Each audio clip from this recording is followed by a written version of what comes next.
Сәлем достар, біз бүгін спагетти дайындайтын боламыз. Түскі асқа немесе кешкі асқа жасауға болады. Оған бізге ет, тұз, картоп, пияз, сәбіз, спагетти, сұлтан, томат және де мен 12 овощей деген приправа қолданамын. Осы прям барлық тамаққа кете береді, жақсы приправа. Етімізді турап бастаймыз. Соломка қылып турасаңыздар да болады, немесе төртбұрышты қылып турасаңыздар да болады. Мен кішілеу қылып төртбұрышты қылып тураймын.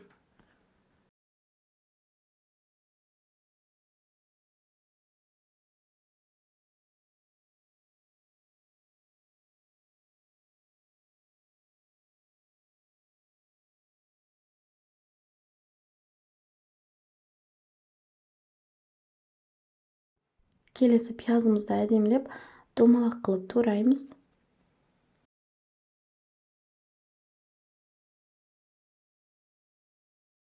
Содан кейін сәбізімізді тоже төртбұрышты қылып тураймын мен. Соломка қылып турасаңыздар да болады.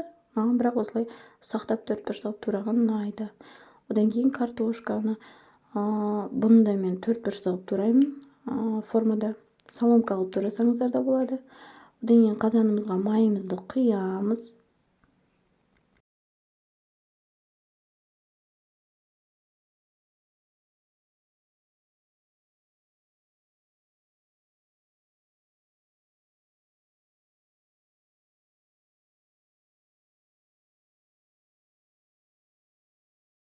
Жақсылап майымызды қыздырып аламыз. Содан кейін майымыз қызғаннан кейін бірінші пиязымызды саламыз. Пиязымызды кішкене қызартып қуырып аламыз.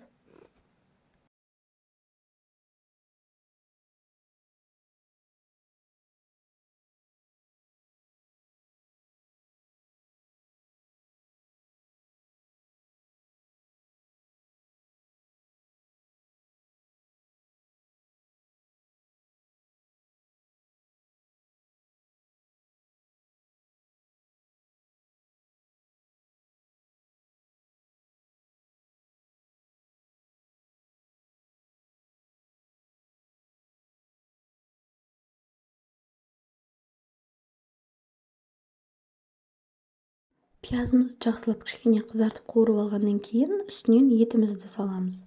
Етімізді тоже жақсылап қуырып аламыз.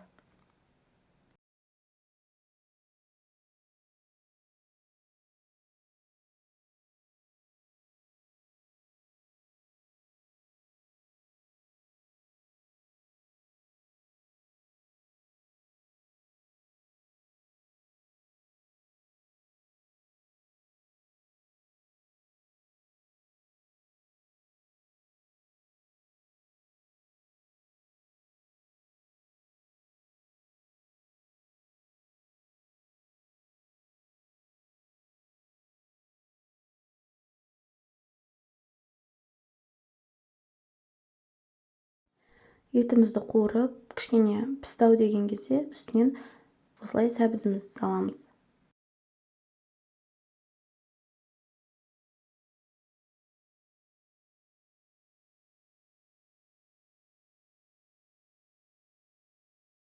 Содан кейін үстінен тұзымызды саламыз. Мен үлкен ас қасықпен бір қасық саламын. Бір қасық толтырып осылай саламын. Содан кейін жақсылап араластырып, аузын жауып, әдемілеп қуырып аламыз.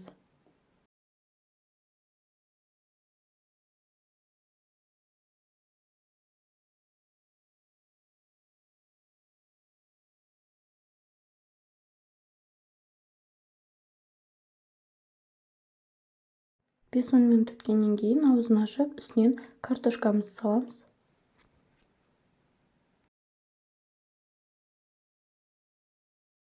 Содан кейін үстінен приправамызды саламыз. Мен бір қасық, 1,5 қасық осылай приправа саламын.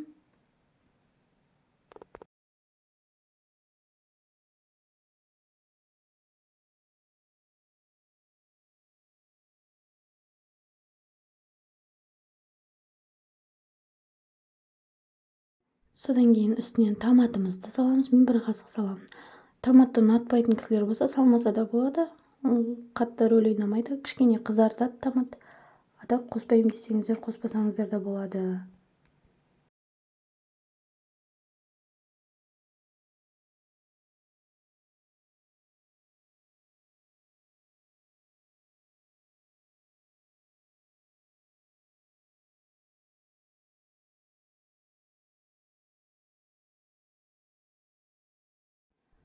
20-25 минут осылай піскеннен кейін аузын ашып, үстінен қайнаған суымызды құйып, дальше қайнатып пісіреміз.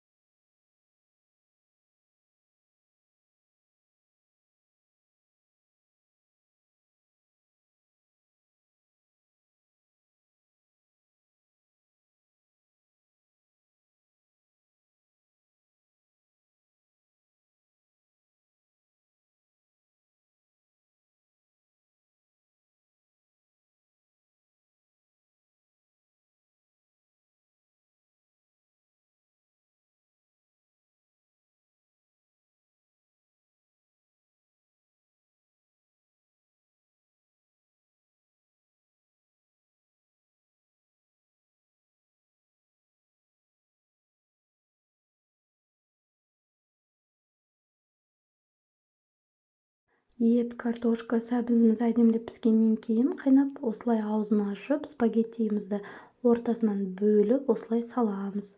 Ұзын қылып салсаңыздар да болады, бірақ біздің үйдегілерге осылай жартылай ұзындықтағы спагеттилер ұнайды.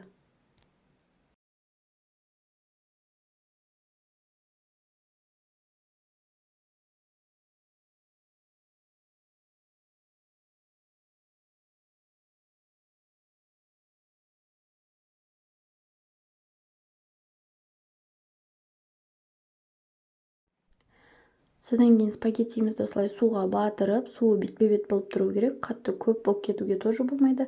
Қатты аз болса да піспей қалады. Осылай бетпе-бет қылып, аузын жауып, 5 минутқа қайнатамыз.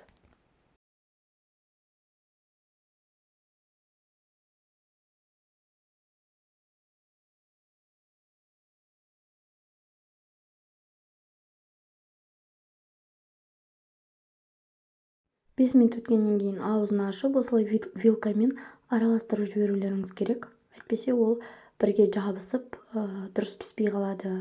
Сол үшін вилкамен осылай араластырып жіберуіңіз керек. Содан кейін аузын жауып, тағы да қайнатамыз.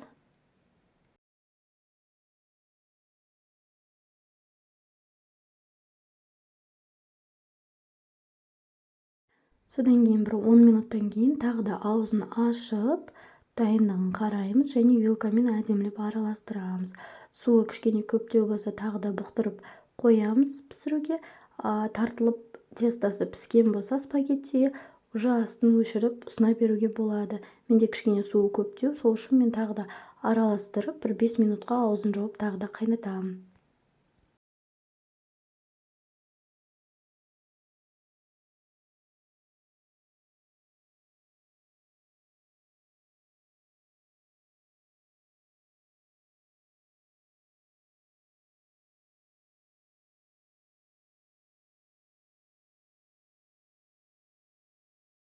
Мінекей спагеттиіміз дайын, әдемі, сочный болып пісті.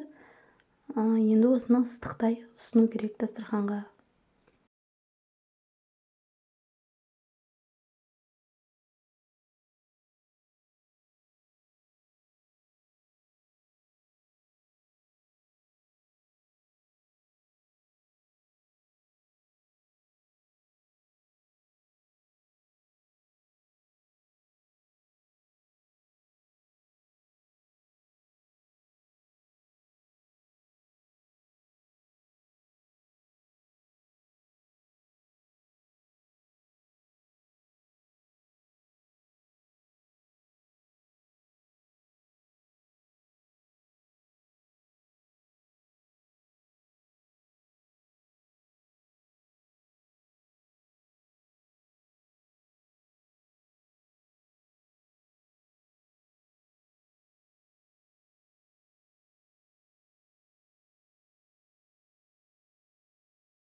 Мінекей спагеттиіміз осылай шықты.